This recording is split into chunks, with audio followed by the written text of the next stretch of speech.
Hey, good evening, everyone. As you can see, Brandon and I are ready to rock and roll again tonight with some all kinds of different topics. But before we do any of those things, got to do one other thing. I have to hit record on the board, or this is all for nothing. And that would suck, and then I would be disappointed.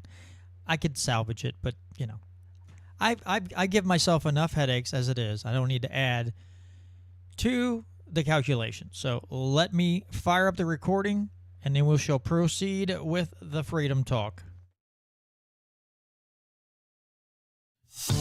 In the restaurant of life, we're putting freedom back on the menu. It's the Missouri Liberty Report with John Williams, working with grassroots organizations and legislatures to make Missouri the freest state in the nation. Let freedom ring. All right, folks, and we are back with another edition of the Missouri Liberty Report. Again, to those of you who maybe have only been listening to this for a short time or what have you, Brandon Daugherty is the new co-host on the show.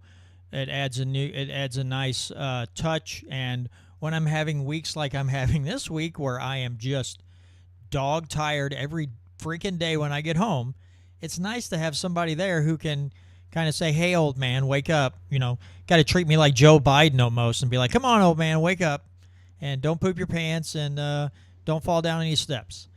All right, folks, before I get into anything else, because we got a lot of things that we want to tackle tonight in these 2 hours of podcast. So camera's probably not going to do any justice. It's really hard to see. Anyway, I, last Saturday, went as kind of my Father's Day present. I had this image that I've been saving for the last few years as a memorial tattoo for my father. And basically it looks like a ticked off torpedo wearing a Navy hat, and I had a banner put underneath it with the years of his Navy service. And I just got it done last Saturday by someone named Isaac at the Salty Siren Tattoo Shop in Union, Missouri. So all you local folks or anybody listening in Franklin County, Gasconade County, heck, anywhere, you can look up Isaac's Inc. That's ISAAC ' Inc. on Facebook and get in contact with him there, and just send him a photo of what you're looking for. He'll shoot you a price. I got a really good price on this tattoo, and it's decent size. I mean, it covers the majority of the top of my right forearm, and he did an outstanding job on it. And a lot of people have come up and said, "Man, for a newer tattoo artist, that's a really clean tat. The line work looks fantastic." And it's one of those tattoos that I know my dad would have really gotten a kick out of. So he was hyped to do it, which made me hyped, because every other tattoo artist was like, "Oh, yeah, I can do that." But he was like, "I want to do that. That's my American traditional tattoo is my thing. I love it." And so I was like, "Okay, let's do this." So about 3 hours and 15 minutes worth of work. It was all done. Looks fantastic. Lots of compliments. So again, Isaac's Inc. on Facebook. It was fantastic. And like I said, I know my dad would absolutely love this tattoo. All right. With that being said, let's move on into the news. We've got a lot of stuff to cover. And we've got a couple of things that kind of coincide when we're talking about proxy wars. We're talking about Ukraine. We're talking about Israel. So we've got a clip from Jeffrey Sachs who was on Piers Morgan. And then Brandon, my awesome co-host here, who is a not-so-plain Jane guy, has made up a couple slides from an article on Israel's profiting from selling weapons of war, which, we sell Israel a lot of weapons, and they're turning around and selling them and making record profits. So we've got that. Talk a little bit about Trump, Biden, and their upcoming debate, if you want to call it that. Also going to talk about the Royals and the Chiefs maybe leaving the state of Missouri and crossing the border into Kansas, which I got to tell you, I really don't care one way or the other when they're fleecing, Missourians out of their taxpayer dollars. So, Brandon, let me ask you, what do you want to cover first? What do you want to start the show off with first? Let's start with the Chiefs Royals Kansas thing. It's local. And to me it's interesting because there's a couple factors to it that I think make the story kind of funny and kind of interesting. Yeah, I mean, you've got the highlights of the article. If you want to go ahead and just Sure. read them out, and we'll discuss. Yeah. So this is pretty much a highlight from the Missouri Independent. The writer was Allison Kite. The title of the article is Missouri lawmakers criticize Kansas attempt to poach Royals Chiefs. The gist is that Kansas lawmakers passed legislation expanding the Star Bond program, which is the sales tax and revenue bond program to finance new stadiums for the Chiefs and the Royals. The Kansas legislation offers up to 70% financing for the stadium projects through state sales tax and other revenues.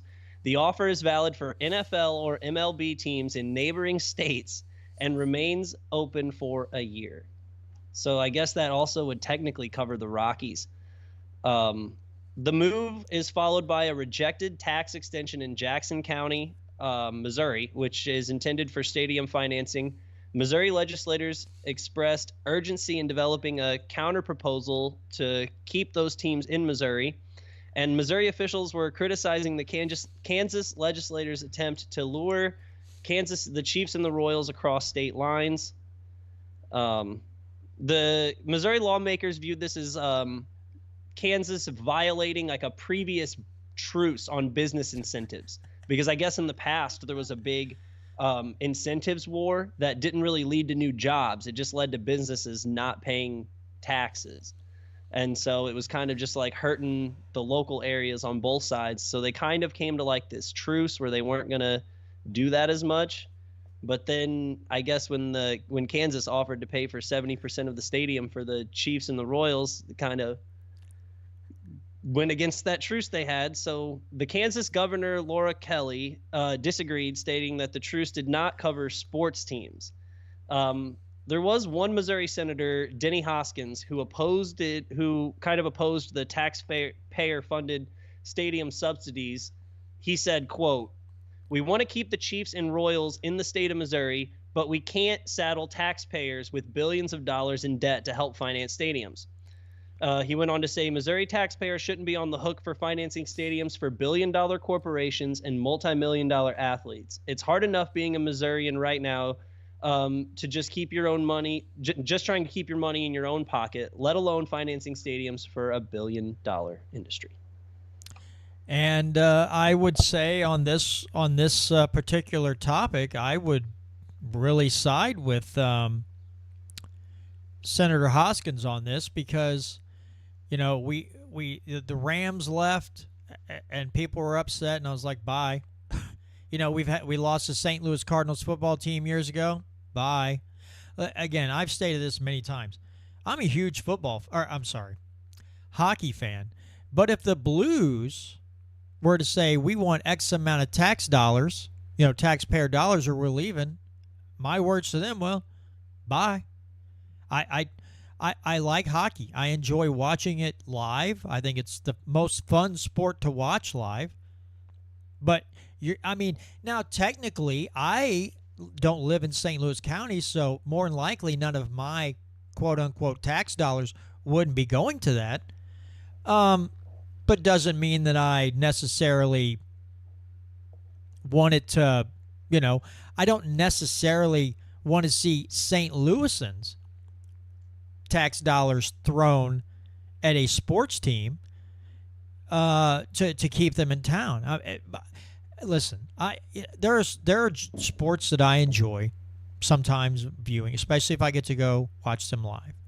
But do I like them? Do I love them enough to look at someone who lives in that area and go, yeah, you should fork out more of your money to make sure I get to go enjoy this sporting event at said stadium? And I guess I like freedom a little too much to do that. What do you think, Brandon? I mean, do you love sports enough to where you want to force people around you to pay more taxes out to keep a sports team in the area?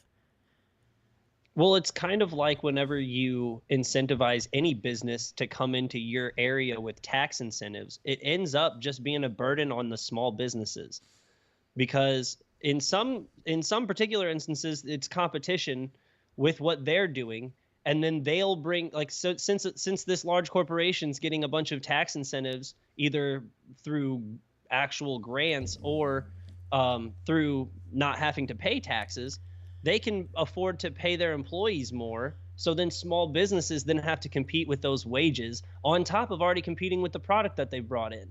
So just in general, whenever you're subsidizing a large corporation to do business, there are losers in that situation. And I think in this particular instance, with the Chiefs and the Royals, if you're putting all of the taxpayers on the hook to build the stadium, it's only benefiting the people who either want the sports team in that state to have it, and they recognize that there might not be any financial benefit to it. Because then over time, you think about how they're doing the star bond taxing. That's going to come from the alcohol sales in and around the stadium and in the city. So then it's a double. That's taxing to all of the people who are going to enjoy those businesses. So I wouldn't necessarily, as a libertarian especially, I wouldn't necessarily be for giving out specific tax breaks. I think if you're going to not make anybody pay taxes and all of the people want to privately fund building a stadium, that's one thing. Like, if you can just crowdsource the money. But if you're going to force people to pay money to build a stadium they don't want to build, that's theft. Yeah, I mean, again, Tom Martz says this way more eloquently than I do. I just simplify it, but it's truth no matter how you say it, as long as you speak the truth. When in this state, let alone any other state, but in the state of Missouri, if you give tax credits to one particular group of people, business owners, agriculture, whatever, and everybody else gets left out, guess what that is? That's unconstitutional, because you are supposed to be equally represented across the board. So if tax credits or a tax incentive or a tax break is to be given out, it has to be given out to everybody. So when they pick, and that's the thing, the NFL is what? The second most lucrative sport in the world, I think, behind soccer. And a lot of these businesses, these owners have, there's a lot of investors and all. And I'm thinking, you guys can't scrape together however much money, to build a new stadium for your team. You're telling me you can't do that? Not to mention the fact that the NFL is a 501c3 organization. So they're tax exempt. And you're telling me they can't get this money together to build a stadium? I'm sorry. I just don't have any pity for them. I don't feel sorry for them that they want a new stadium and the people won't, or decide they don't want to help provide the funding for it. I was overjoyed when that hit the ballots in April and it got voted down. Because as many Super Bowls as the Chiefs have been winning, I'm like, oh, this is going to pass. These people are going to pass it because they, we're winning championships. Like, you're not winning championships. They're winning championships. You just ride along the wagon with them. But when it got voted down, I was like, holy crap. And that, I think, Brandon, speaks volumes. I think that really speaks to how badly the American people have been fleeced by inflation over the last few years, that even some of the most ardent sports fans are like, nope, sorry, we're not giving you more tax money. I think that speaks volumes to our current financial situation, not just in Missouri, but across the country. You're right. I think you might actually be right. I think if this bill were to be, if they were trying to get that tax incentive passed in Jackson County in 2019, but even after the Chiefs had won the Super Bowl, but back then when people had money, more expendable cash, when inflation wasn't as bad, I think they may have passed it then. But you're right. I think now, because money is tight and people understand that this is just money out of their pocket. Like, they're going to be paying to either build the Chiefs a new stadium or upgrade the current one. And it's not worth it financially. It might be worth it if you love the Chiefs. Like if you were dedicated in having them right next door instead of 30 minutes away. Like they're still going to be in Kansas City, just in Kansas City, Kansas. So like I understand why a lot of average sports fans don't really care, but one thing to note though, I don't know if I mentioned it earlier, is that the governor of Kansas signed the bill. I don't remember if I mentioned You that, did but- mention that, yes. Okay. Just wanted to make sure I did. You know, again, I don't have a stake in this. I'm not that I'm not that wrapped up in sports because I honestly feel that some people, again, people want to be that way. That's, live their life that way. That's up to them. Okay? But I don't get so wrapped up in sports and other things that it takes away my ability to see what's going on around me as far as how my either local, state, or federal government operate, and how it's like sometimes it's holding a shiny object over here. Hey, look what I got. I got a new stadium. And it's like they don't see how badly they're being fleeced or how slowly they're being marched towards World War III or anything. There have been a lot of people speak and make statements about the bread and circuses. How some people, and I tend to not be able to just shrug it off or say, that's stupid. That sports has gotten so big because the people in charge want you to be this, rabid fan of whatever local team, or maybe it's a team 3 states away, that you're so wrapped up in that you don't focus on what's going on around you. Because, the Pentagon paid after 9/11, the Pentagon gave the NFL $150 million to be more patriotic before the games. So they took taxpayer money and gave it to a tax-exempt organization to spread out to be more patriotic before the football games. Okay? So it's like, okay, maybe there is something, I think there is something to the fact that distracting people with bread and circuses so they don't pay attention to how badly they're being screwed over by the same people who just paid an organization to seem more patriotic, before kickoff. Yeah. No, I mean, I to your point, I think that it's definitely ironic timing. You'll see right the weekend before big playoff games in any sport really, but in football in particular, they'll drop big headlines. Like if they've got something like bad news to slip in, if the establishment has to let the public know about something, they'll do it on a Friday night before a football game, before a playoff weekend. That way everyone's distracted by the playoffs, especially football in America, and then they don't have to address the crisis that they've created. Yeah, there's a giant elephant walking through your living room, and all you do is when it blocks the TV, you're like this. You're shifting in your seat stupid elephant's blocking the screen. I can't watch did he fumble the ball? I couldn't see it because the elephant in the room. That's almost the way again, I enjoy hockey. And when the Blues won the playoffs in 2019, after being a fan and watching them play for 20 years, I was super happy. I didn't have a stake in it, though. I didn't win anything. I was just excited to see the Blues win the Stanley Cup, and I was like, yeah, because I have to deal with Chicago Blackhawks fans at work, and that's just a bummer to begin with. But again, if the Blues came out and said, hey, we want this amount of money or we're leaving, bye. I guess I'm in that get off my lawn stage, Brandon, because, we got an age difference here, brother, and I'm in the get off my lawn stage of my life, and I'm just like, well, if you want to try to fleece more money out of people, I just assume you pack your crap and move on down the road, because I don't have the patience, and I don't have the ability to make excuses and say, well, it helped. My wife's grandparents used to be ardent, they're very supportive when they were going to build this new soccer stadium, and they said, they're going to blight the area if they don't build it. And I said, blight it. And they're, well, you can't do that. Sure you can.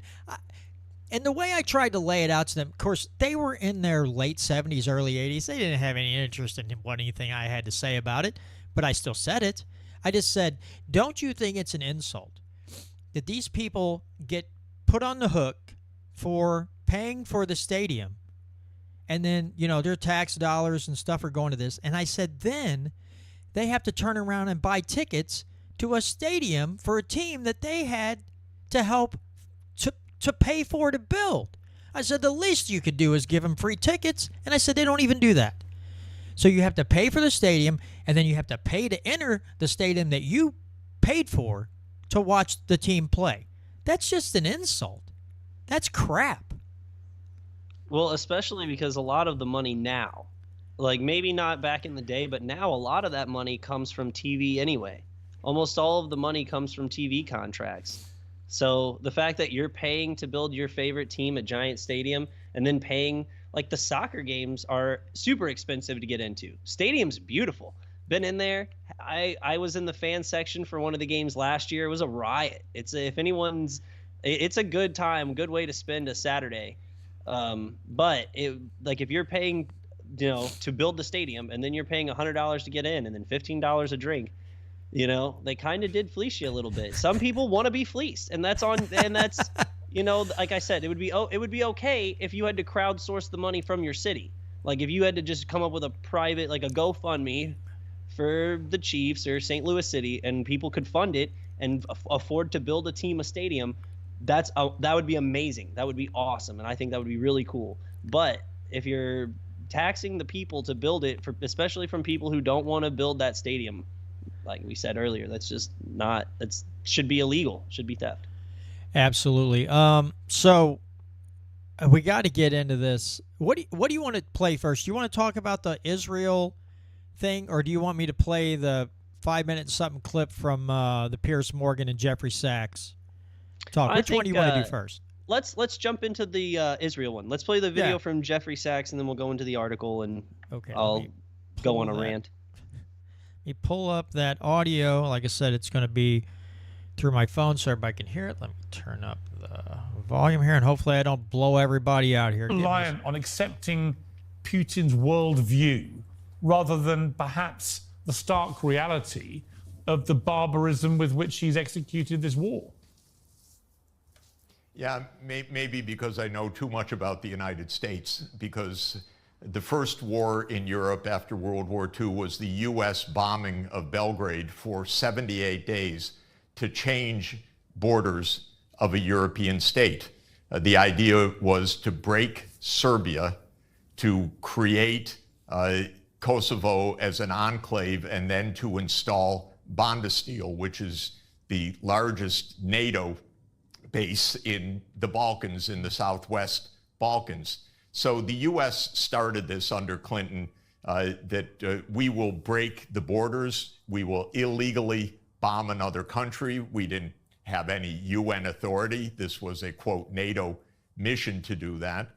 Then I know the United States went to war repeatedly, illegally, in what it did in Afghanistan, and then what it did in Iraq, and then what it did in Syria, which was the Obama administration, especially Obama and Hillary Clinton, tasking the CIA to overthrow Bashar al-Assad, and then what it did with NATO illegally bombing Libya to topple Muammar Gaddafi, and then what it did in Kiev in February 2014. I happened to see some of that with my own eyes. The U.S.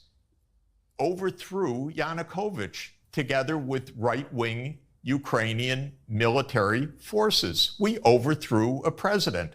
And what's interesting, by the way, is we overthrew Yanukovych the day after the European Union representatives had reached an agreement with Yanukovych to have early elections, a government of national unity, and a stand down of both sides. That was agreed.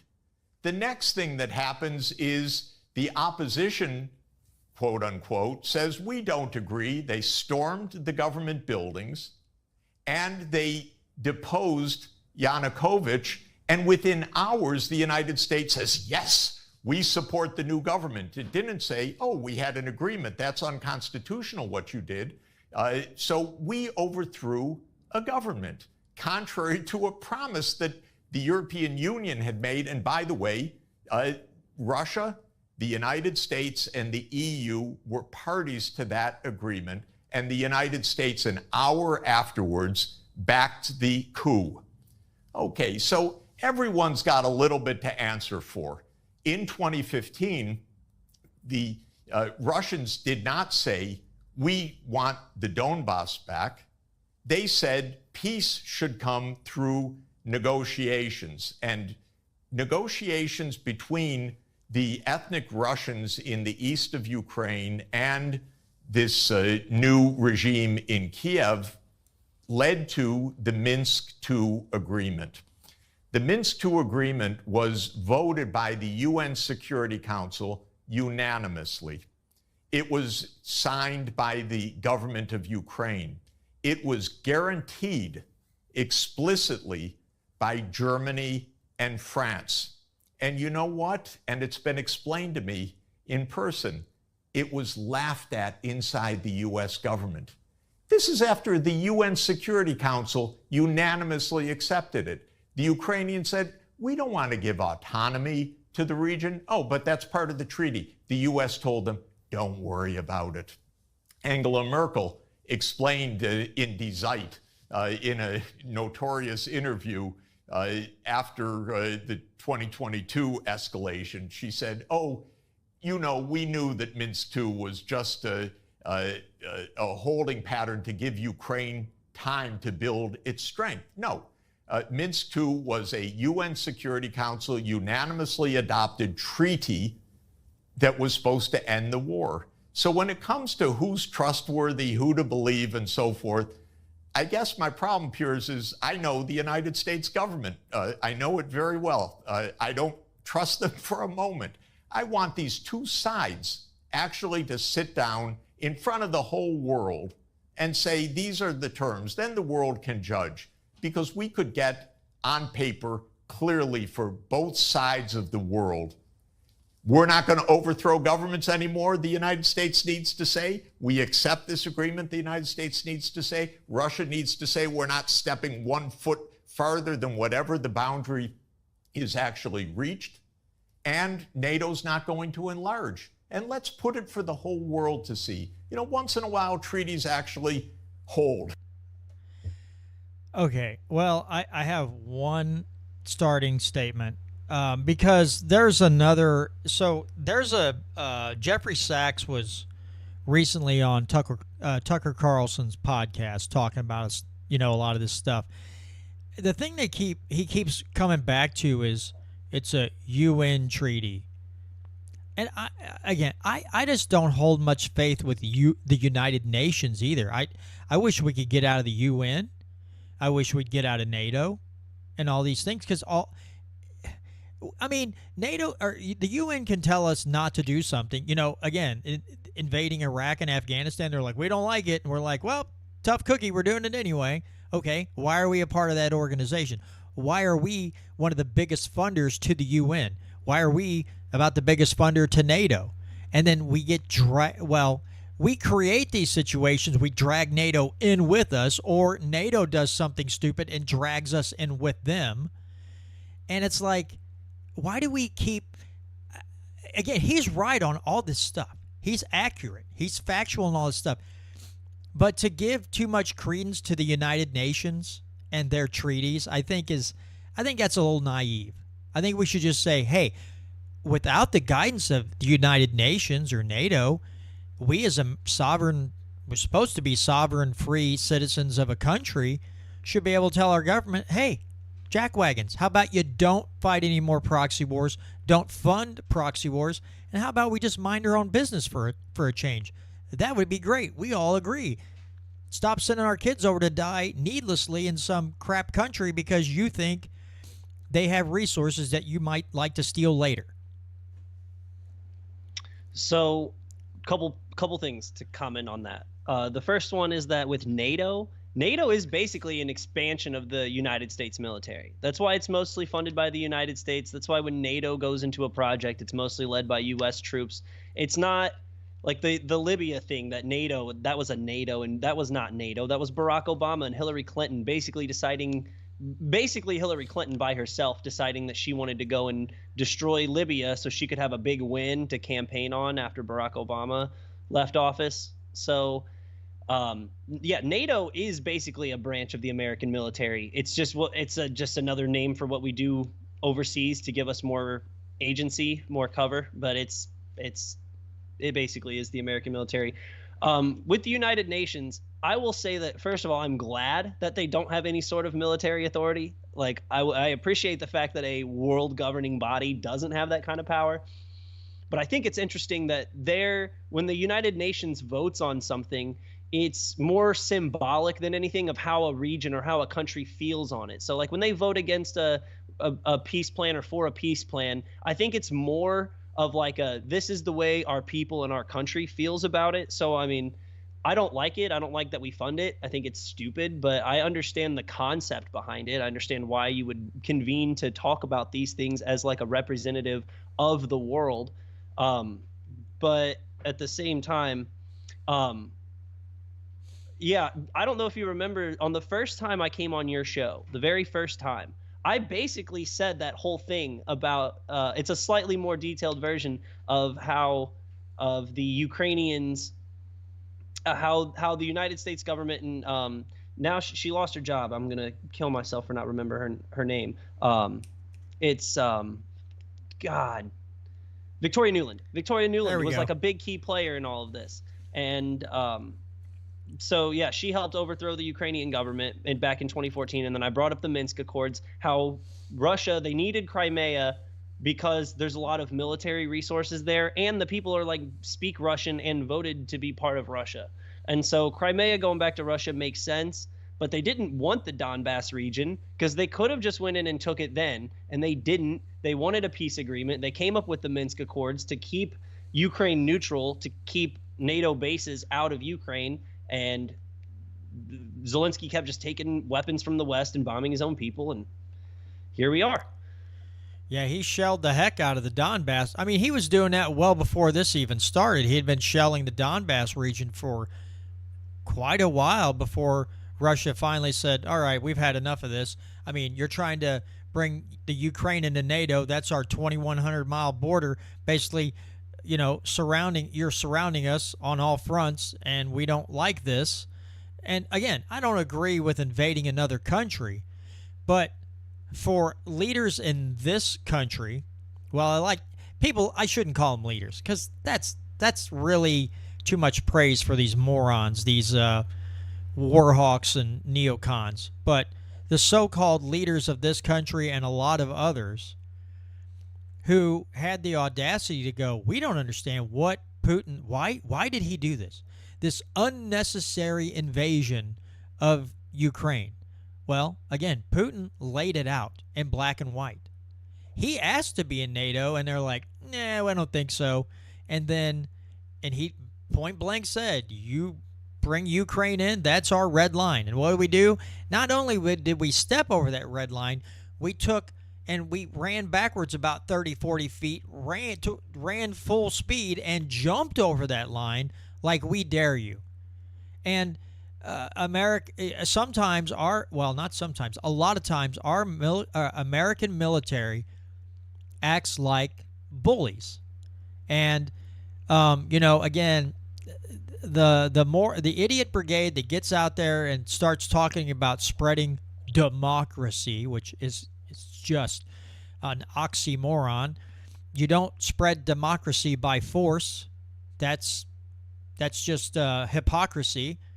I like what Ron Paul said. If we want other countries to be free, we don't go in there and blow them to smithereens and pound them into glass and then go, okay, you guys got a government, you're free now. No, you lead by example, which means here at home, we should be entertaining and gaining and getting liberty back, and then showing other countries, hey, look what we did.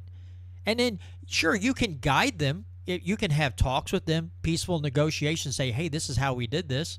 This is what policies we instituted, and now we're more prosperous and we have more peace. But no, according to neocons and war hawks and psychopaths, the way you spread quote-unquote democracy is from planes overhead dropping 500-pound or these big bunker buster bombs, and that's how people are free, because we force them to run into other countries to get away from it, and then the people that stick around were like, ta-da! And they're like, yeah, that was my house that's leveled. So what are you ta-daing about? The other part that I always laugh at is when they also go, God, these people are so angry with us. Yeah, a lot of these people didn't want us in there. You came in, cavalry, like you're the cavalry, like, woohoo, look at us, we're awesome. I love the smell of Afghanistan in the morning. And then you cause chaos, you destabilize the region, you kill innocent people, and then you radicalize family members that are left over. Now they're mad at us. They create more what we like to call terrorists because of our foreign policy and the way we, quote unquote, spread democracy. And there's so much stupidity that just gets blurted out every minute of the day when we're talking about these two proxy wars. And I'm really saddened by the fact that people can't seem to narrow down that we have no business telling other countries how to, live their lives, run their government, and we sure as heck don't have any responsibility, and we don't have the moral authority to say, well, yeah, we don't like brown people, so that's cool. We're going to give you guys the stuff so we don't look bad. So Saudi Arabia, here's all these military weapons. Now you can just demolish Yemen, and we can just, our hands are clean. It's just mind-boggling. Yeah, I wanna run back to Ukraine for just a second here, because I think there's something important that I don't want to get missed. It's that there are, so I always I used to, within my friend circle, I would always criticize Tim Pool because I always think he's too quick to talk about Civil War and World War III, especially in reference to China. I think the conflict there is overblown in a lot of ways, but so first of all, did you see that they signed a bill, the new NDAA, where the register for the draft when you turn 18 is automatic now? Yes. Where you don't go register because I guess enough people weren't registering. So now it's an automatic registration. The Democrats in the Senate, I want to say, were bringing up a bill about women, when girls turn 18, that they're going to automatically be enlisted in the draft. NATO actually was drawing up plans to funnel in troops and arms through different countries. They were working on creating routes for bringing in troops and weaponry through the region to get to the front lines in Ukraine. And so I think if you're just kind of trying to read the signs, if you're just trying to if you're putting a puzzle piece together here, or putting a puzzle together, these pieces are kind of coming together not looking good. I mean, I'm 27, so apparently I'm aged out. But for anyone younger, this would be something to worry about.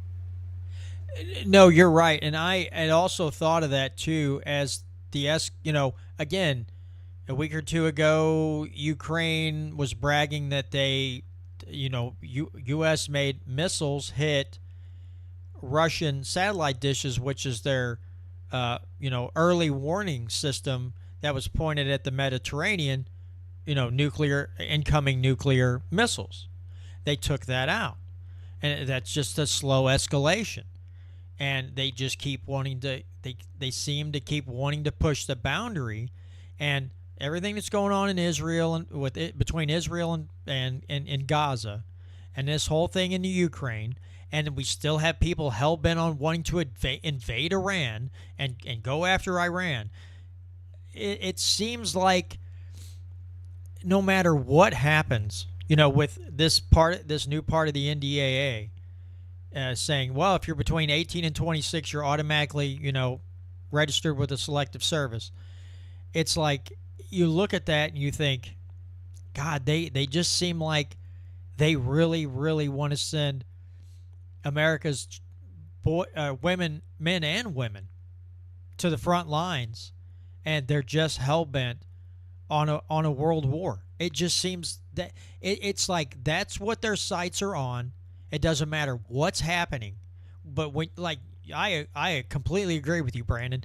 When I heard that, I was like, and even my wife was like, God, that just sounds, I said, yeah, that sounds like they're preparing for major war. And because they're sure as hell not backing off.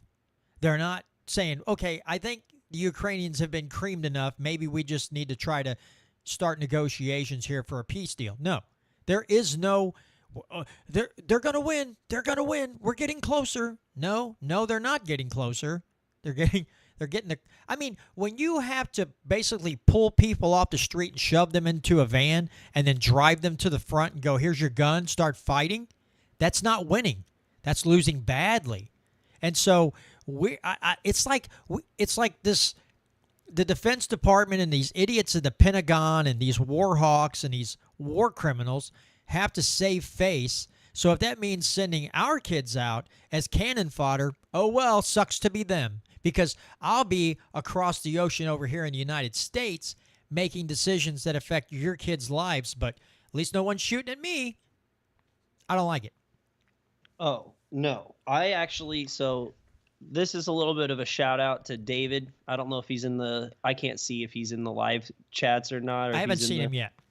But I'm sure he'll probably be watching at some point. But he's big on non-compliance and the decentralized revolution. And so I think this is a big opportunity, like in my opinion, if it comes to it, if they start drafting Americans to go to Ukraine to fight this war, then I think it's on county executives or whoever is in charge of the draft, because I know it's local. I think it's in some areas it's county executives are in charge of the draft for their areas. And I think it's on them to not let young men and women die for the military-industrial complex any longer.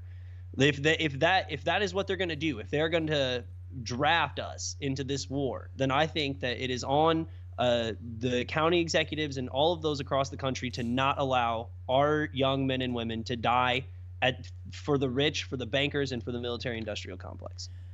Yeah, you know, you know what's funny, Brandon, is we just celebrated Juneteenth, so everybody's celebrating that Texas was the last state to, that ended slavery, and then our government turns around and just basically revolutionizes, and instantaneously, once you hit 18, you're put into selective service, and we got this conscription now, which is slavery. So we celebrated ending slavery by making a automatic conscription and institutionalizing a different form of slavery. That's pretty ironic, wouldn't you think? I mean, but that's government. That's what our government does. They say one thing and do something else. So it's not shocking. No one should be surprised by this.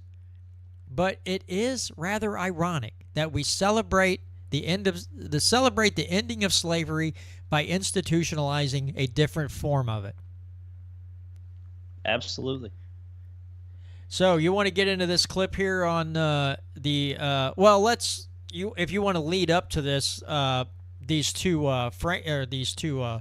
slides you made up here on because this is something very interesting too about the country that we just can't let fight their own battles. We always have to send them money and stick our noses in it, and that's Israel. But we both saw this. You made up these clips. Let's get into this whole Israel and defense exports. Okay, so I just want a warning for anybody who's listening out there or watching. If you have high blood pressure, you might want to turn this off because this is going to get your blood boiling. It did for me. When I read this, I was in shock. I was so angry. I think this was on Tuesday when I read this.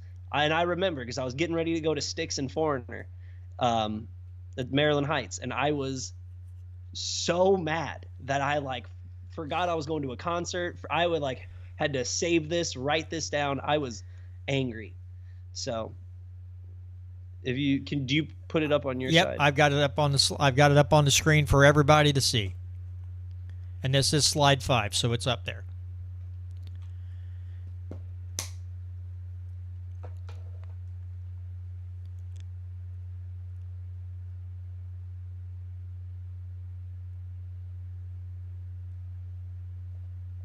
Oh, sorry. Very good. Okay. So this is from Reuters. It's by Stephen Shear. The title of the article is Israel Defense Exports Hit Record $13.1 billion in 2023. Israeli defense exports rose to a record $13.1 billion in 2023, a government report said on Monday, citing hundreds of contracts signed at various defense firms. So some 36% of exports came from missile, rocket, and air defense systems, followed by radar and electronic warfare, weapon stations and launchers at 11% each, with crewed aircraft and avionics at 9%. Okay, I'll finish reading. Defense exports, which totaled $12.5 billion in 2022, have doubled over the past 5 years. I cannot even begin to how angry I am at this. So not only have we been funding genocide the whole time, they are okay. We just sold them a bunch of F-15s, right? Or did we sell them to them, or did we just give them to them? I'm pretty sure we just gave them a bunch of F-15s. I believe that's probably accurate. Yes. So, and they just 9% of the billions of dollars they sold was from avionics and manned aircraft. So we just gave them that, and they're selling it. They're turning around and selling it. So if they're not using our weapons to murder, at least a bare minimum. And this is from Lloyd Austin, the Secretary of Defense under Joe Biden, that he is spending, or they've killed at least 25,000 innocent women and children in Gaza. So either Israel is taking our money, the government's taking our money and turning it into weapons and giving it to Israel. And Israel is either selling it or they're using it to bomb innocent people. I was upset. I was furious. The whole genocide and the fact that we're funding it is enough to make me go off the rails in the first place. But the fact that they are exporting $13 billion in weapons should make everyone listening to this just absolutely irate. Everyone should be angry hearing that. Yeah. Again, billions of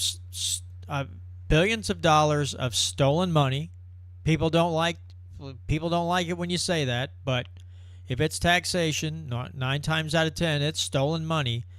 And then they buy these, weapons of war, whatever, and then they send them to another country that they got, probably the most high tech, what do they call it, the Iron Dome missile protection system, all these things. And Israel has it, Ron Paul visited over there, and some of the people said, we don't need you. And he came back and told Americans, they don't need us. They could easily fight off pretty much anybody that comes at them, because their weapon systems and everything else are so much more high tech than any country around them. They don't need us. But here they are, they're stealing billions of dollars from the American taxpayers, or they're printing it and then giving us a hidden tax called inflation, and then either gifting them things or selling that, or they buy defense systems and weapons and everything from us, and then turn around we don't need all this, so now we're going to turn around and sell it and make a record profit. And really don't hear a whole lot about this in the mainstream media. I mean, now that was a Reuters article, but I don't hear a lot of mainstream, newspaper outlets or cable news networks or anything up in arms about this. And it's like, now wait a minute. A lot of these people claim to be anti-war. And yet silence on Ukraine and a lot of silence on Israel and a lot of excuse making and a lot of pandering and a lot of propagandizing. And, you know, for people that are supposed to be so tolerant, and we could say this about the right, on the right too, people on the right. I was talking the other day with my friends Sam and Trish, and we were talking about Israel and Palestine. And I said, you know, I'm kind of tired of there are a lot of Christians out there defending our actions and defending the actions of Israel, because they go to this biblical thing saying that you shall not, you know, basically you can't go against Israel. But I don't know, was the Bible talking about the government of Israel, or was it talking about the people? Because if you're defending the government of Israel and you're using the Bible to do so, I think that's really misguided. And I think it's really dumb, because biblically, even they admit, it's admitted in there how corrupt governments are. So you think that it's going to say governments are corrupt, men are corrupted in their governments, but you should back this specific government no matter if it's committing genocide or not? I think that's dumb. I think that's misguided. I think that's naive.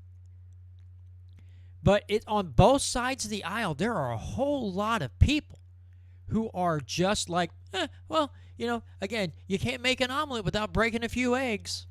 And then we see what you just read off here. And yeah, you should be infuriated. You should be infuriated at any point when our government funds another war. But when that, you know, again, looking at Ukraine, not only are we sending them weapons to throw it, you know, to send into the Russian front lines, we're also funding their government. We're funding their government's payroll. And then they're taking and embezzling that money and buying themselves really, you know, Zelensky and his wife buying themselves pretty nice clothes.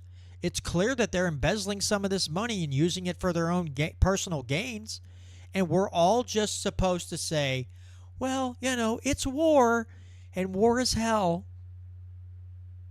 Yeah, war is hell. You're right. But the amount of theft and the amount of just straight out theft that's been going on, not just Ukraine, but Israel, the funding of Saudi Arabia. I just don't understand why more people aren't up in arms. It's okay. I have nothing against people who are patriotic and feel a patriotic sense or a patriotic duty to their country. But when your government is acting like juveniles, and it's like mom and dad just gave them a credit card with no credit limit on it and just says, spend the way you want, you should be mad about that. And you should demand, and it doesn't matter if it's the federal level, state level, local level. You should be mad when you see how reckless your government is with money that they steal from you. And when it's perpetuating a genocide in other countries, then you should be really, really upset about that. And it doesn't matter what country it's happening in.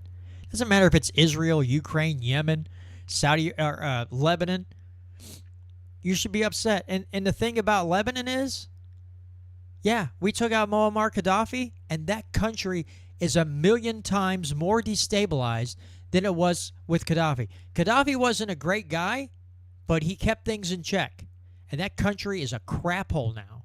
And Hillary Clinton got up there and just cheerleaded. I saw people who were current military members at that time celebrating Gaddafi going down. And I thought, let's see what the outcome is. And then suddenly there's just little peeps about how awful what kind of a turd that country turned into. And then there was nothing said after that. They're just like, oh, you know, again, can't, you know, nothing's the system's not perfect, but we got to work within it. Really? Do you? Do you have to? Okay, so one thing that I wanted to touch on that you brought up that I think is important to me. Mike Johnson said this on the House floor, that supporting Israel is biblical for Christians, which there's I didn't dive deep into the religious aspect of this. I've got a lot of politics research to do, so I didn't do my research on this, but I heard somebody say that in the Bible, once Jesus came back and was killed, or once Jesus came to earth and was killed by the Jews, that land was no longer holy for Jewish people, according to the Christian New Testament Bible. So first of all, to make it that like the land is holy and so Christians have to fight for it is, first of all, from what I heard from somebody say, factually just not true. And then secondly, if you're going to use the name of Jesus Christ to justify killing 25,000 innocent women and children, that's disgusting. Like, it's abhorrent. Like, if you're like, especially because these people are backed by big banks who benefit from the debt, they're backed by the military industrial complex, and they're backed by AIPAC and Israeli lobbies. So they're not doing it for Christian values. They're doing it for the money that they're given. And the fact that they can even say that they're doing this for Jesus is gross to me. You're right. Again, I have to harken back. There's a speech that Ron Paul gave on the floor of the House, and it was just what if. And he's one of the statements he made is, what if Christianity is a religion of peace and not preemptive war? And that's something that, again, I harken back to when George W. Bush said he was going to invade Iraq, and John Hagee gets on TV on the Bible Network and is proclaiming that Iraq is a second Babylon is coming, and we have to go in and destroy it. So you had church leaders out there cheerleading a war effort, and I thought, again, I believe in God, but I'm not some, fierce Christian, okay? Maybe I should correct that, but I'm just being honest with everybody. But I do understand that Christianity is not a religion of war. It is supposed to be a religion of peace. And so if you're using your religion, like they did long time ago during the Crusades and everything else, using your religion as an excuse for war against another set of people, then you're doing it wrong. And you're misguided, and you're twisting the words biblically to,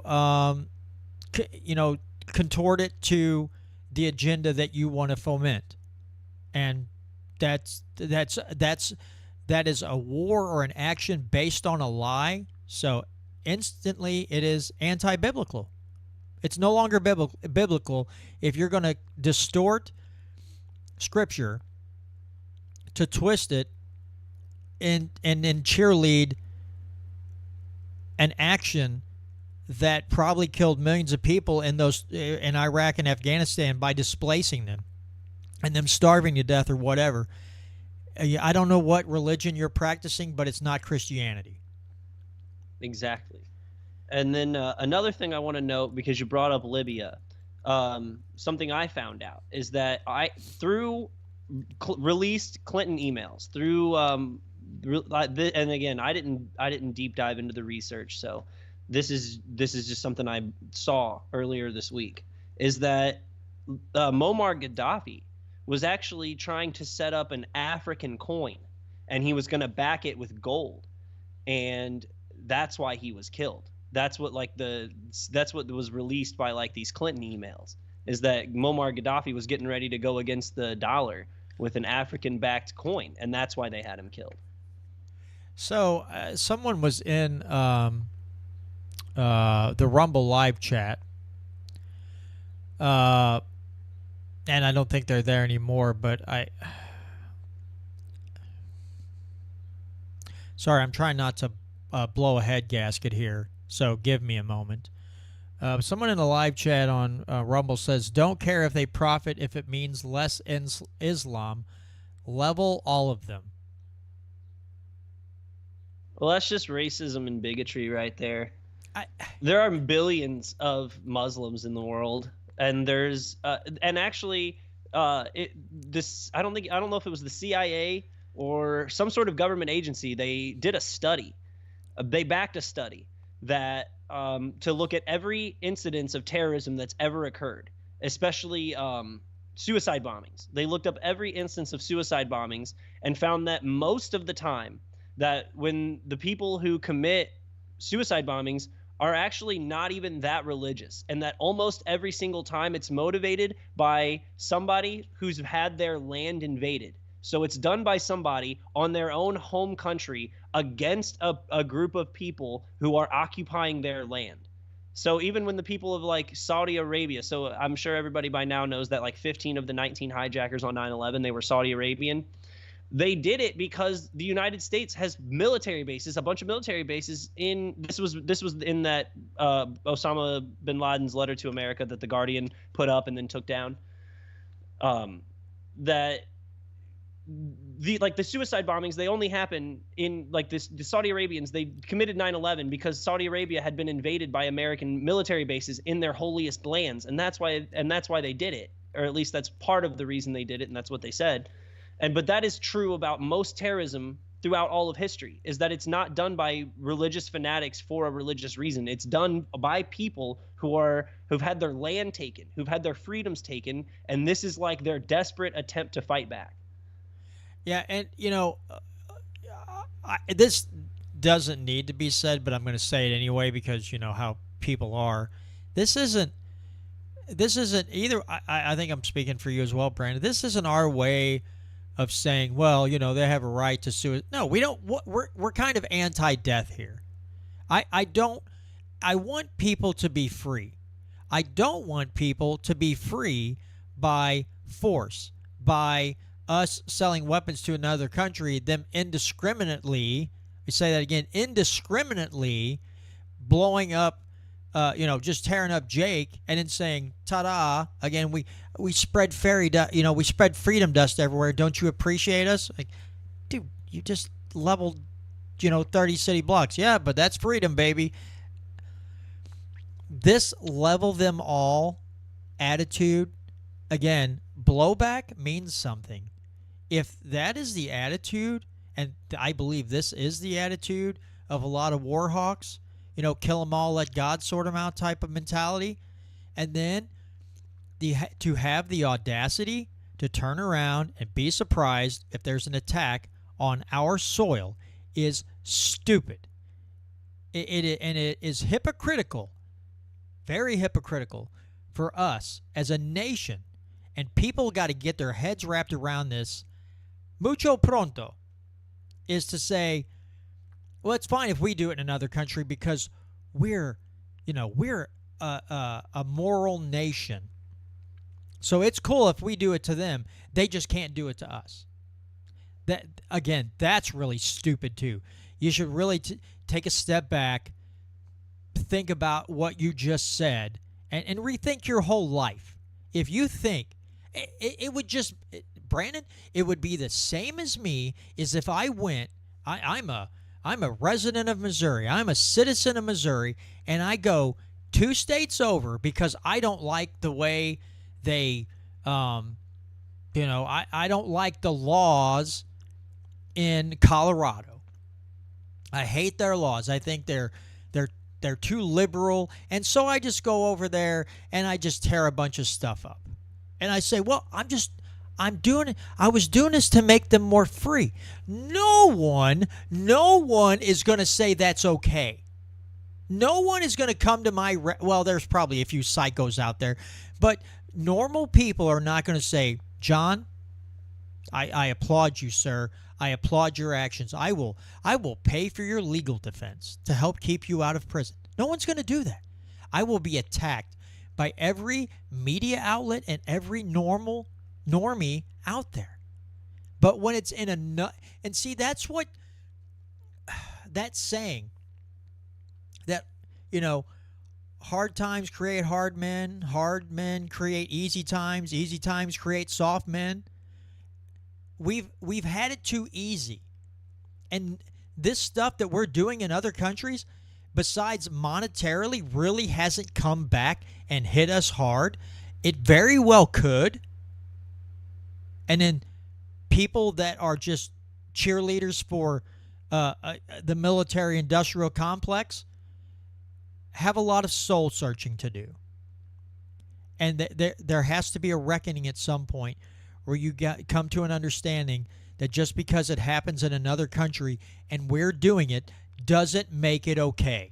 That doesn't make it okay to go senselessly murder a bunch of people that we've never met before because our government says we're protecting our freedom. We're protecting our nation by blowing the ever-loving hell out of a bunch of people that we've never met, that have never done a damn thing to us. It's perfectly acceptable to go over there and just slaughter them at will because they're another religion. You're an idiot if you think that.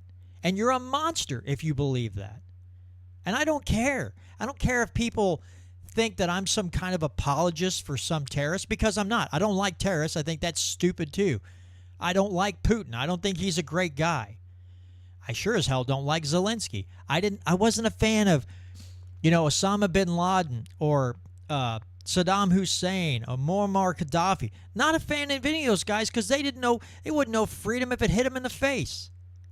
But it doesn't give me the excuse to say, well, I hope you die. I hope a bunch of your people suffer because of it too. Because I don't like you. I don't like what your religion teaches. So I hope you all die. That is a monstrous way and a demonic way to go around thinking of your fellow human beings. And then, God forbid, we have another terrorist attack in this country. I'll be the first one to get on this show and say, I'm not okay with what they did. But good God, we cannot be surprised when the blowback happens. We cannot be shocked at the audacity of people to attack us when what our government has been doing to them for decades. Well, I just think there's not one country that we've gone into that has had any level of success. So even if you want to go back to like Iraq, so we went in there, and I don't know if a lot of people know this, but Iraq is actually majority, I don't know if it's majority or plurality of Shiite Muslims, and there's Kurds to the north. But Saddam Hussein was a Sunni, and so he was part of the minority Sunni religion, but he was ruling a Shiite majority. And Iran is also Shiite. They're the Shiite faction of Muslim.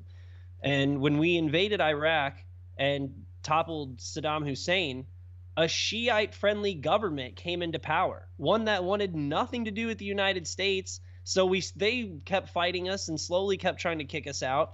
And then we eventually kind of left for a little while. And then we move on to Libya, where we topple Muammar Gaddafi. And like you said earlier, he wasn't a great guy. He was a dictator. But was he better than what they installed after him? No. And like I said, the real reason they took him out wasn't because he was a dictator. There's tons of dictators that they're friendly with in America. It's the fact that he was trying to create a currency that was going to compete with America. That's why the CIA had to take him out. And then they also funneled soldiers into Syria to try to take on Bashar al-Assad's government. And then in turn, we created ISIS, which in irony was Osama bin Laden's wildest dream. Like Osama bin Laden's wildest dream was a Sunni nation dedicated to Islam and extreme Islam.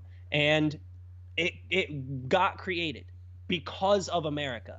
Like we funded them and they created ISIS. And then we were in Yemen. So we were fighting against a faction of Al-Qaeda in Yemen. And then basically the Houthis, we weren't really fighting the Houthis, but the government that we were supporting was fighting the Houthis. And then the guy we were funding ended up getting, him and Saudi Arabia kind of had a falling out. So he went and took half of the military basically and joined the Houthis. So then when Saudi Arabia installed a new president, this Houthi / half military came down and took over the whole country. And now we are on the side of Al-Qaeda fighting the Houthis because they're Shiite. So, and you want to talk about Somalia. Somalia is just a dumpster fire, start to finish. We basically went in there. There wasn't a government for a while. I don't know if a lot of people know that, but it's highlighted in Scott Horton's book, Enough Already, Time to End the War on Terrorism. But basically, for a while, there was some level of peace in, again, for Somalia, it's relative, but there was a level of peace between these factioning tribes over control of Somalia because there was no government. It was just barter agreements between tribes and everything was going okay. And then the United States came in and tried to hunt down the Al-Qaeda that was in Somalia and basically propped up a bunch of terrorists to build a government. So now it's way worse than it was than when we invaded. Yemen, Somalia, Pakistan. I don't know if we actually accomplished anything in Pakistan besides killing a bunch of innocent people and creating more terrorists out of the Al-Qaeda faction that was there and the ISIS-K faction that's there. So yeah, I don't think there's any country that the United States has gone into, invaded essentially, that we've created any sort of good out of any of it. Okay, my blood pressure wasn't up when this show started, but now you even got just thinking back to all the propaganda, and when you talk about Bin Laden, we made Bin Laden's dream come true. We got him to go into Afghanistan and Iraq and fight for 20 years and accomplish absolutely nothing good. That's what he wanted. He wanted us to go in there and fight and keep us fighting forever and to break us. And trillions of dollars later, nothing to show for it, and then you leave billions of dollars of weapons just laying there about the place, and when you pulled everybody out, yeah, we literally, our government literally did the bidding of Bin Laden by doing what we did, by doing this nonstop 20-year war. That's exactly what he wanted, and we obliged him. And that should be embarrassing to us as American citizens. That's something we should look back on with disdain and say, I'm embarrassed for my government and my country that we just with reckless abandon slaughtered a whole lot of people, lost a lot of good American men, men and women, and then some of them come home damaged. And, of course, then the government doesn't really want to help them out when they come back home either. That's a fine how do you frickin' do. So, yeah, it's something that I can't just look back on and go, well, yeah, we probably could have done that a little better. No, we could have done a lot better. Now, after those attacks on our soil, if this government would have said, we're going to go in, we're going to hunt down Bin Laden and take him out, and that's it, okay, cool. I'd have been fine with that. But when your government tells you that Bin Laden's not doing so hot and he's on dialysis and you can't track him down, what am I supposed to think? It's like if he's dragging a dialysis machine behind him, wouldn't there be wheel tracks in the sand as he's like dragging his equipment around? I mean, you're telling me you couldn't. They had opportunities to get him before and chose not to do it. Why? Because they wanted to drag it out. So I can't feel good about anything that went on in these 20 years in the Middle East. I can't feel good about any of it.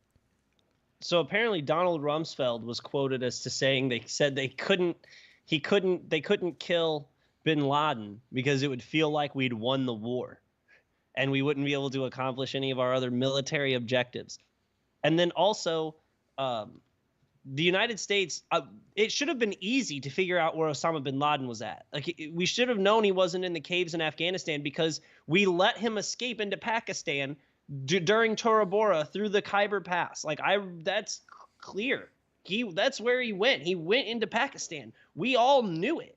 Like, not we all. I was a wee little child at the time. But looking back at the research, that's where there was a plan on George Bush's desk saying he's going to Pakistan. This is our chance to get him while they've got low numbers and while we've got support in the region. And Donald Rumsfeld and George Bush decided not to do it. And so it wasn't like we couldn't find him. They didn't want to find him. They knew where he was at. He was in Pakistan. They probably had satellite imagery showing he was in Pakistan the whole time. I mean, I wouldn't guarantee it, but I would bet that they knew where he was at, and they just kept him alive until they needed a win, until someone was going to get the political win for it when they needed it, when they needed the military-industrial complex to keep rolling out new shell out more money. They wanted to go get a win somewhere. I think Scott Horton talked about that they knew exactly where he was at and they just let him go. I think even Clinton had the ability to take him out one time, if I'm not mistaken, and passed on it. And to your point that Osama bin Laden had committed multiple terrorist acts, like in Africa, under Al-Qaeda. It wasn't Al-Qaeda at the time, or it might have been Al-Qaeda or like the Muslim Brotherhood faction that became Al-Qaeda. But either way, they knew it was the leaders of what would turn out to be Al-Qaeda were responsible. They knew Osama bin Laden was responsible for blowing up American embassies in foreign countries. And he had a chance to take him out and didn't do it because they thought he would be useful in the future. You can't even make this stuff up. You can't even make it up. It is so ridiculous on its face, and you'd think this is some idiot wrote a movie, and you're like, no, this is real life. This is actually what our government did. They gave him a pass so many times. Yeah, isn't it funny how our government will take that the enemy of my enemy is my friend to the extreme, even though they know they're funding these people that absolutely hate us, but it helps us for a time. And then when that's all done, those people go and attack stuff that belongs to the United States. And then we go, I can't believe they did that. Like, what do you mean you can't believe they did that? You knew they hated us from the beginning, and you gave them weapons and money. You had to know. You have to know. At some point, they're going to use said funds and weapons to do something against the United States. And but you know what, Brandon? They keep doing it because the American people, a lot of the American people keep buying it. They keep buying this garbage that we have to protect.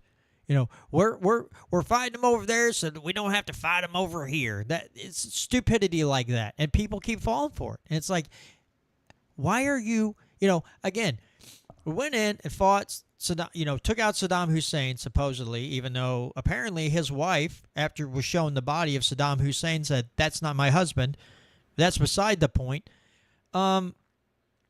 We funded him. We funded Osama bin Laden when he was fighting the Russians. And then it turns around. Now, mind you, Hussein really didn't do anything to the U.S. Bin Laden did. But we fund these people all the time. And then when they turn on us, the government gets to turn around and act shocked about it. And it's this sounds so pessimistic of me, and I apologize, kind of. But it really speaks to how easily a lot of Americans are fooled or propagandized into falling for these new wars, and that we must go in. We are the policemen of the world, and we must go in and take out. I'm sorry. After 20 years in Afghanistan, I mean, I didn't have any trust in my government really before then, but after that, I wouldn't trust these people with any type of new, military engagement that they want to, go get into and go into another country and, tear up the whole place. I just wouldn't trust them anymore. Not at all. No, and they want us to trust them with our kids. That's what the whole draft is about. That's what that automatic register for the draft. I'm telling you, I don't know if it'll come to it. I really don't think so. If I had to give you an honest answer, do I think they're going to try to draft us within the next over this war in Ukraine? I don't think so. But the fact that they're giving hints like they could, or that they might, or that NATO's making plans for a major war is crazy. Like you said, I have no trust in these people. So the fact that they're edging on a nuclear power to the brink of large-scale war is insane. again, I'm just sit and go, what are we doing? What are we doing? Why are we doing it? I'm it's We could. Oh, sorry. it's just really, it's hard, listening to these people. The gal that you brought up earlier with the Ukraine thing, now her name's escaping me again.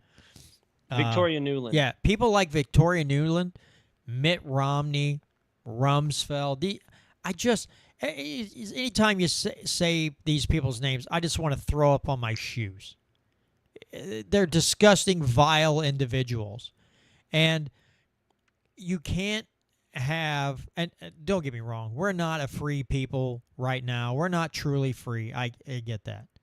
But you cannot ever hope to have any semblance of freedom when these people are at the reins of our military might. There is no hope for peace. There is no hope for prosperity when the people like Pompeo and Bolton and a lot of these other morons are in charge, because, man, they're just, I think if you saw them behind closed doors, their teeth are just grinding, thinking of the next war to jump into. And it's absolutely frightening. Yeah, I want to jump in for half a second. And Yeah, go ahead. Did you see the tweet I sent you earlier this week about Trump picking all establishment Republicans over actual conservatives in Virginia, and they're losing their primary races now because of it? And so, if you're putting all your chips into one man to be your hope and savior, and he's supporting people like Mike Rogers over Justin Amash, and then I'm going to pull it up really quick, but if you're going to have a guy supporting all neocons, like, even if you aren't a neocon, if your team is full of neocons, what's the difference? Here it is.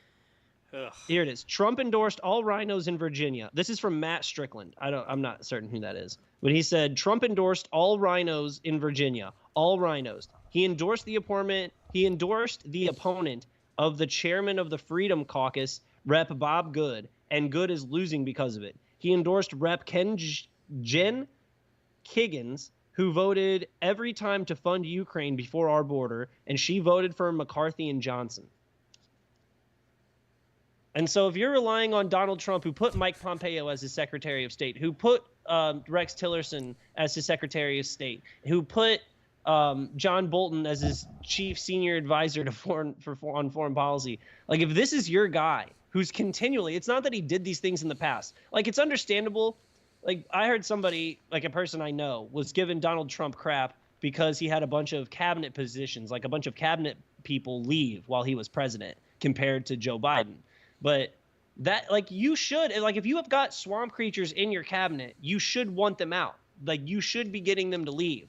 But the fact that you're coming back in for another term on another drain the swamp pitch and you're promoting swamp creatures, get out of here. Like, hopefully Republicans this time around, he's obviously going to be a lot better he would be a better president than Biden. I believe that. But if you're not looking down ticket at people that at not Republicans and not neoconservatives and rhinos, then you really ought to do yourself a favor and start looking at people other than these. Like, if you were in Lindsey Graham's, if you were from South Carolina and you had to vote for Lindsey Graham for senator, I don't even know how I could do that. There's no way I could vote for Lindsey Graham, no matter who his opponent was. I'd have to just either sit that out or find a third-party candidate, because if you're going to keep voting for Republicans who are just going to keep doing the same tyrannical, fund these wars, restrict your rights, then you're just falling for the same trick again. It's what I keep the sentence that I keep repeating almost weekly is, you get what you vote for. And people just, again, Brandon, as I've stated the last couple weeks, that's the state of affairs at the federal level. You have two people who are awful. Awful people. Shouldn't even, when you think about who you would want to be president of the United States, these two people should be way down at the bottom of the list. And because Biden is a stammering, stuttering Biden, can't hardly finish a sentence without being hopped up on Adderall and all kinds of stuff, and even Democrats are starting to turn on him.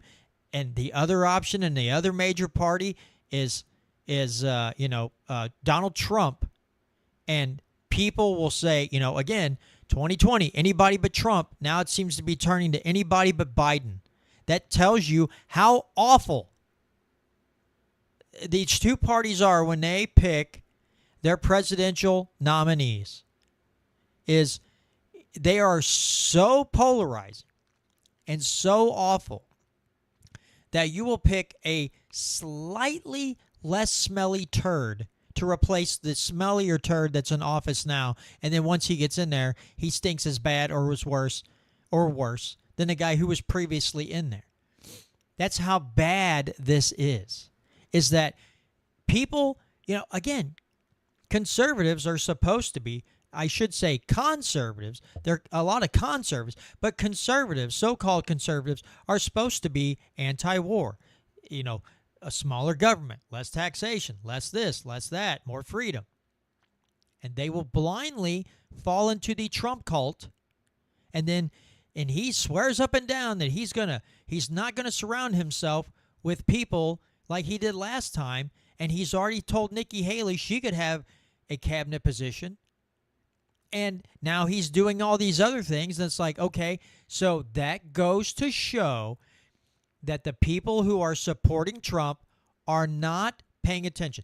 I heard a clip because CNN is carrying this democracy thing to the max. Oh, Catherine Dreyer is in the house. Hello, Catherine. They were going to Trump rallies and like, are we a democracy? And people were like, no, we're a republic. Now, they didn't say constitutional republic. They just said a republic. And they're like, what's the difference? And the guy's like, this is the embarrassing part about the Trump, fanatics. They didn't know the difference. They just heard the Republicans say, we're not a democracy, we're a republic. And then that's as far as they can decipher the code. It's not a code. It's very simple, but they have no idea. And so those are the people who are going to ignore everything that he's doing right now. He was great with refunding Ukraine because we didn't fund him. That wasn't a gift. That was a loan, even though it's 0% interest and there's no mechanism for them to pay the money back. And, if I was Biden, I'd give even more money. He's not being good enough to Israel. You're going to ignore all that simply because he's not Biden. But it sounds like you're not getting any better alternative to the weak old man who, I'm sorry, if you think that Biden should be in office right now, you're also an awful human being. Because most people who had a grandparent that age would be trying to say, hey, sit down, relax, and look for, get them the care they need to live out their life as painlessly as possible and peaceful, and not his family and not the people in charge. No, they'll put up a feeble old man out there in front of everybody and let him look like a fool because they get to run things right now. And those are the two factions, the two major political factions that are operating at the top levels of government right now, and people cannot pull themselves away from these two awful political parties to go, maybe they both suck and we need to figure something else out or pull out of the system altogether. Nope, it's just anybody but Biden now. And that just blows my mind because, as you just pointed out, here's what Trump's doing. Here's what he said. He's not acting and in fact, he's being even more blatant than he was the first time in office, and you're going to make excuses for him. They made it, well, he didn't know who he was picking. He didn't know enough people. Okay, now he does, and he's doing it anyway. So what are you doing now? What excuse can you make up now? There's none. He said it in public. It's written down. There's video of it. And you're going to choose to act like you didn't hear it. So you're just holding out your little cup while they pour in the red Kool-Aid and you're just gulping it down. Even though it's poison, you're still going to gulp it down. And you will take everybody down with you because you can't pull out and say this isn't right. This isn't what the founders wanted. This isn't abiding by the Constitution. This isn't a liberty-loving way to go about our business. I just, as long as, it's almost like they're like, well, if America crumbles because of Biden or because of Trump, it'll probably suck less as a crumble than it would at Biden. Because at least Trump will make fun of liberals as we're circling the drain, and I'll get some entertainment while I'm just being sucked into a black hole. God dang. Thanks. Yeah. Listen, thanks to you, Brandon. Now I have to go and get blood pressure pills. Thanks a lot, buddy.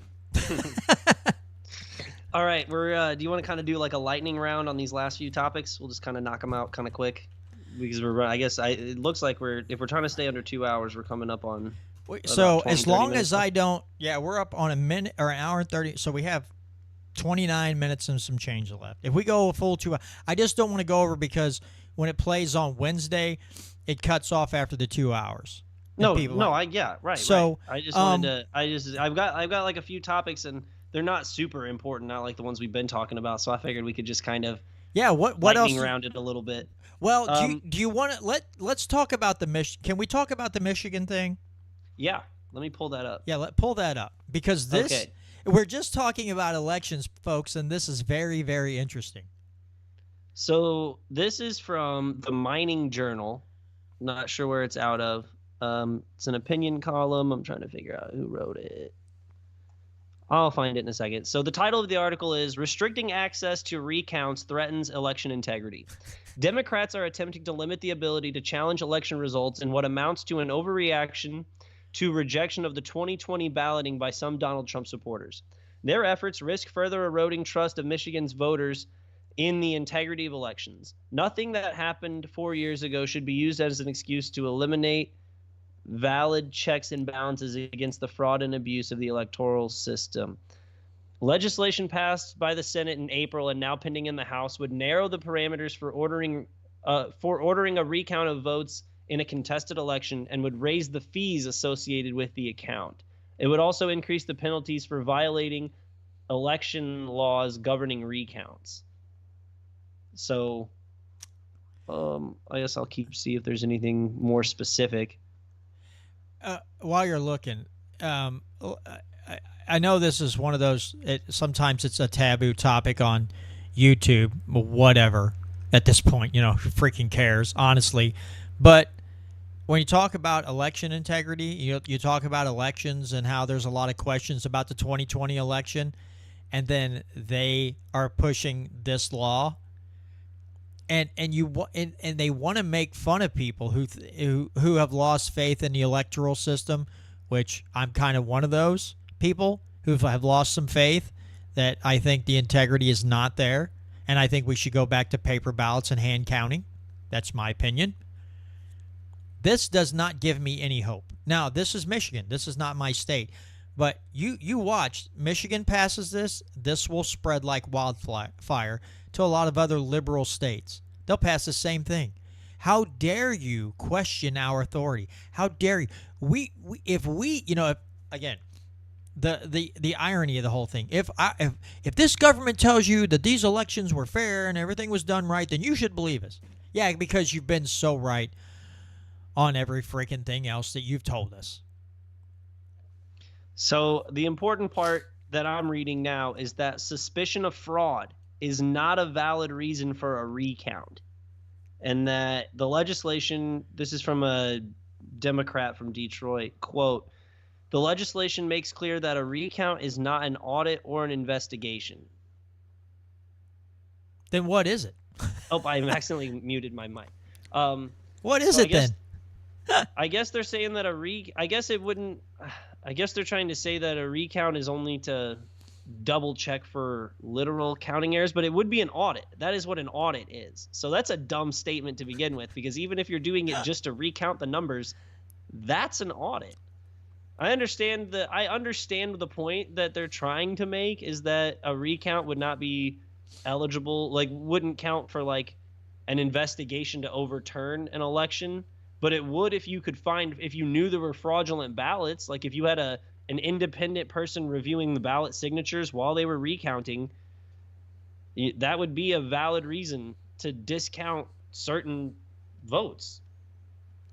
Yeah, this just reeks to me. And I have, with all these voting machines and everything else, I have no faith that our election system has integrity. I don't trust it. I don't trust some of these outcomes. I just don't.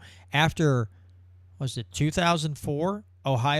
2000 Florida had problems. 2004 supposedly Ohio had problems, and then we've seen other things, Arizona and Georgia, and a lot of shady behavior. And I am just supposed to trust these election officials. And I'm sorry, but you're an arm of the government, so it's hard to trust you. They found ballots. After they were done counting, like in 3 key states, it was Michigan, Pennsylvania, and Georgia. They had stopped counting, and they were going to continue counting the next day. And then they just found ballots. Like you went to bed thinking Donald Trump had a 70% chance of being president. Those were the statistical odds. And then you woke up the next morning and he lost because they found a bunch of ballots in the middle of the night. I have never heard a good explanation for that. Never. Not one time has someone been like, oh, that's why they add. Like, here's the thing. It's one thing if you brought in a bunch of ballots and then over time he would have won. Like, you bring in a bunch of ballots, like you sneak in ballots in the middle of the night and then you start counting them the next day and you're like, oh, we've got a bunch more ballots. For him to get that bump in the middle of the night makes no sense. It makes no sense. I've never heard anybody say, give me a valid reason as to why so many ballots in only swing states where they paused voting counts under very suspicious circumstances in the first place, and then all of a sudden they just found hundreds of thousands of Joe Biden ballots, like only Joe Biden ballots, not one early vote for Trump. It's unexplainable. Yeah, and again, I just kind of thinking about that movie. What is it? Hacking Democracy. Yeah, what's the word I'm looking for here? Oh my God, why am I blanking out now? But a documentary, and after the 2000 election, they went to Florida. They went to these polling locations, and they found them throwing away the tapes out of the machines, I don't know, a couple years early, because they're supposed to hold them like 3 years, and they were just in bags, and they were pitching them out the back door into dumpsters, and they drove up back there and said, Freedom of Information Act, we're taking these, you're breaking the law. Took them back, and then, so this was the Diebold voting machines at that time. They had a computer programmer come in, because there's a card that goes in, and as an experiment, he started out the higher vote total in a negative range and had more people vote for that one than the other one. And when it tabulated the results, the option with the fewer votes won. But when you pulled the tape, you could not tell it started out in a negative on the other side. You just saw vote totals, and the one with the lesser votes won. You could not tell it was tampered with. So this woman starts traveling the country, speaking to states and counties, and they would just listen to her, and then they would okay the buying of the Diebold voting machines, and now they're the Dominion machines. And but yeah, that was in Florida after the 2000 election when the hanging chads and everything. Yeah, they found them throwing away tabulations out of the machines a few years early, and then they were showing another thing where, was it Louisiana or somewhere? One of the people running in an election went to the machine and touched her name, and it tallied a vote for her opponent. And they said it was happening all over the place, and there was just silence. So since at least 2000, there have been shady dealings with these voting machines. And anytime, here's the other thing that cracks me up, Brandon. When Trump won in 2016, the Democrats didn't want to certify the election. Come 2020, they called Republicans crybabies and wanted to certify that election when the other team cried foul, which makes me think this was the plan all along, because people are going to forget that we cried wolf and said this isn't fair and blah, blah, blah. And so that's why I don't have any faith in either party, because when one team does it, you can just about bet the other team's going to do it, and they really won't do anything about it because they know at some time they're going to be able to use the same tool to win something that they want. And so nobody's really going to fix it. If you go on YouTube and look up Democrats deny election compilation, there's a whole compilation of them denying the 2016 election. And like on Twitter, the Defiant L's, he's basically he posts pictures where people will tweet out something and then tweet out the most hypocritical thing possible underneath it, like basically the exact opposite of what they tweeted before. And you're exactly right. When they talk about election deniers, they were all about election denying, saying that Russia stole the 2016 election for Trump. That was like Hillary Clinton went on a tour of the I Should Be President tour. And it's just built on a lie, too. Built on a lie that she created. So it's actually worse than what Donald Trump, like even if Donald Trump believed that he lost the election and believed that none of what he was saying about all these vote totals and these ballots and everything was true, even if he thought that he was lying, it wouldn't be worse than what Hillary Clinton did, because she's the one who created the Russiagate scandal. And then we spent 3 years and $30 million under Robert Mueller's investigation to find out that Trump actually did not collude with Russia at all. It's just every time this stuff happens, it's like the worst directors and producers in Hollywood get together and make a movie, and you just go, God, this is just awful to watch. This is horrible to even see this. This sucks so bad. I can't believe that. It's like you bought tickets. Someone forced you to buy tickets to a movie that you don't want to watch, and you're just hearing this stupidity time after time after time, and you just sit there and go, this is the best we can do. This is the best that the two-party system can give us, is fighting, deflection, distraction, warmongering, theft, outright lies, hypocrisy. And I don't understand. People get so wrapped up in the other side not when Catherine Dreyer says the cream of the crap. That's about right. But this is the best that they can offer the American people. And why you would still have any faith or any hope in this system that these two parties have created, that you can change either one of these parties and get them on the right path.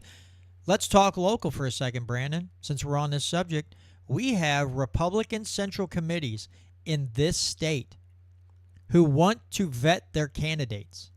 And guess what? The big people in the Republican Party have said, we'll sue you if you do that. They're going to sue them for vetting candidates that would be more liberty-loving and get the rhinos out.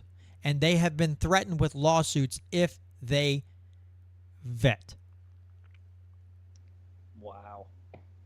Speaking of local, something we're going to have to look into and probably talk about next time, because I want to look into it. Apparently, with that ARPA, is it ARPA or DARPA, the money that St. Louis won in their lawsuit against the Rams? Oh, that's just some other stupid. Yeah, that wasn't ARPA, because ARPA is the stuff from the American CARES Act, and DARPA is some other. So ARPA is different. So I think what they're trying to do with this, with some of the ARPA money, is just pay off the sales tax on people's cars who haven't been paying them. I heard about this. I'm gonna have to look into this more. But isn't that? I mean, that's just insane. That is clear theft. That is as clear of day. They took money from the taxpayers and they're using it to pay off other people's sales tax. That's crazy. Yeah, the penalties and everything are going to be covered, and I'm like, again, if I'm living in an area like that, my thought might be, I got to get out of here. These people are going to dry. You know, I rarely. I mean, I haven't had a sip of an alcoholic beverage in probably 3 or 4 years, if not more. But if I lived in an area like that, yeah, I'd probably be tipping back on Grandpa's cough syrup an awful lot if I had to deal with that kind of moronic activity. Like, man, I'm not an alcoholic, and I don't even have the genetics for alcoholism, but you guys are pushing me to be an alcoholic just so I can black out and not have to hear all the stupid that's coming out of your pie hole. It's just, I don't know. I mean, almost every city and every county, every state has dumb things they spend money on. But then you have cities like St. Louis and Chicago and New York and LA and all these other metropolitan areas that are run by liberals, for the most part, who seem to want to have a contest to see who can do the most ridiculous things with other people's money. And it's like, I bet you there's some award show that we are unaware of. There's probably some big Zoom meeting with all these mayors, and they're like, an award for the biggest waste of money in this category goes to Mayor so-and-so. Like it used to be Beetlejuice up in Chicago. She would have won that multiple times. I just heard a clip today on Dumb Bleep of the Week from Good Morning Liberty that the Chicago mayor, the new Chicago mayor, talking about reparations again. There's a black gentleman that I hear talking once in a while. And he was talking about I think it was 12 or 1,300 freed blacks in the Civil War era who owned a total of about 12,000 or 13,000 slaves. He's like, so what you're telling me is the generations after those families are going to have to pay reparations too? And then the other side just gets real quiet. It's like, oh yeah, you left that part out of your history lesson, didn't you? Forgot about that, huh? So that was freaking hilarious to watch, because you could just see the level just come down. They're like, uh-oh, this guy knows more history than we do. We're stuck now. What do we say? I love it. I love it when somebody does that. It's just like the clip I saw when they're talking about reparations and stuff, and they were talking about the British had done away with slavery, and there were ships going around and trying to get rid of the slave trade boats, and some of the sailors had lost their life. And this woman's on TV, and she's like, so do the families of those people that lost their lives trying to fight slavery, do they get reparations too? And the guy that's all gung-ho about reparations just locked up tighter than a drum. He had no idea what to say, and I loved every second of it. Oh, yeah. I got a quick question for you. Sure. Is Biden going to make it through this debate? Is he going to make it? Is he going to make it to the end without freezing up? So someone brought up something the other day, and I was listening to, and they had a pretty good theory. They think that he's going to be getting a lot of rest those days, and about an hour before the debate, they will give him a cocktail of vitamins, Adderall, another drug, and some other things to pep him up and get him on the stage and look like almost a completely different person during these debates, because that's what they have to do now. They have to pump him full of Adderall and stuff to make his brain work enough to where he can generally have a somewhat coherent, give a coherent speech. That's what, and you know what, and the theory is, and I'm kind of on board with this, is that if he gets up there and he just bombs, they're going to figure out a way to say he's not the candidate. In fact, I think the Washington Post had an article, I don't remember who, that said that Biden should eliminate take Kamala Harris off, say, use whatever, I got some family issues going on or whatever, so I have to bow out, and then make Hillary Clinton the VP candidate. So when something happens to him, because he's not going to live through a second presidency, she becomes the president, and she gets what she wants, so she gets to become president for a while, which is really, really, really scary. So you think that they're going to push Kamala Harris to the side, make Hillary Clinton the VP, and then hope Biden can make it to the finish line, get elected, and then they're just going to give it to Clinton?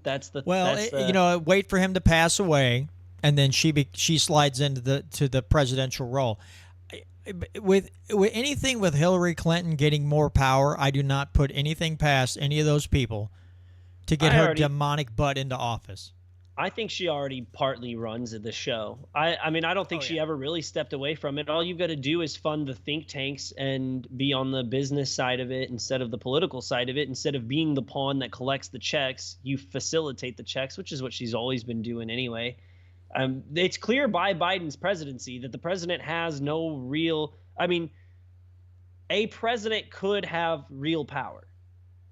Could actually use it to, navigate away from the deep state and be more fundamental to the Constitution.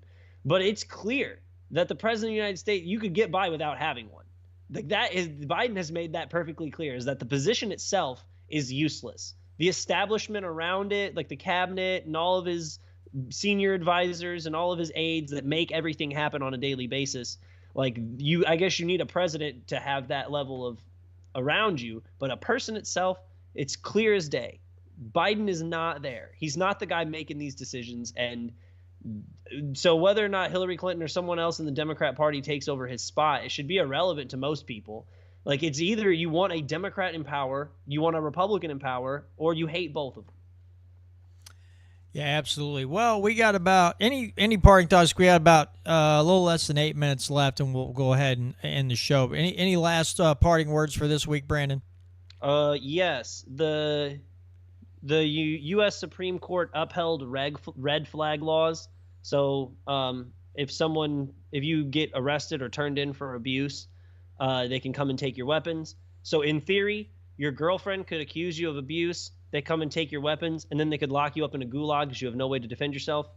I think it was in Louisiana or Tennessee. Actually, it's Tennessee, I believe, where they enacted in law that all public schools should have to hang the 10 Commandments. Louisiana, which is against the Constitution because it's an enshrinement of one religion over another or religion over non-religion. So I think that's a violation of rights. I'm interested to see what Donald Trump is going to call Biden. I've got to be honest with you. I'm kind of excited for it. I think it's going to be a fun watch, just entertainment. Not that I'm going to learn something about them or it's going to change my vote, but I'm interested to see it, to be honest with you.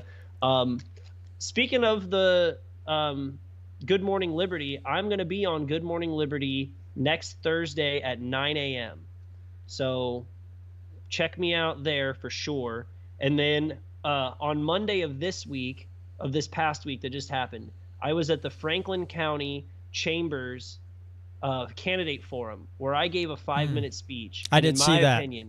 In my opinion, it's the speech. The audio quality is not great, but the speech was delivered. I mean, not to brag on myself too much, but I feel like I did a pretty good job. And so I'd really appreciate it. I'm going to upload it to my website. So if you have my web address from before, it'll be up there in a couple days. But if not, it's on my campaign Twitter page and my personal Twitter page. So if you go to Libertarian, the number 4 MO, that's my personal Twitter handle on Twitter. The name is Libertarian Movement. And it's my pinned tweet is that 5-minute speech. And so if you guys would just, if you guys have 5 minutes throughout the day, please check that out and share it so as many people as can see it. If you like it, of course, share it. And then just once again, Darty, the number 4 Congress.com is my campaign website for the voters, not the donors. Let me put that in the live chat so people can go check it out. All right. Well, folks, that's going to do it for this week's Brandon, if you would hang on for just a minute after we end, because I kind of hate you now that you're going to be on that show that I love to listen to so much, but I also like you for it.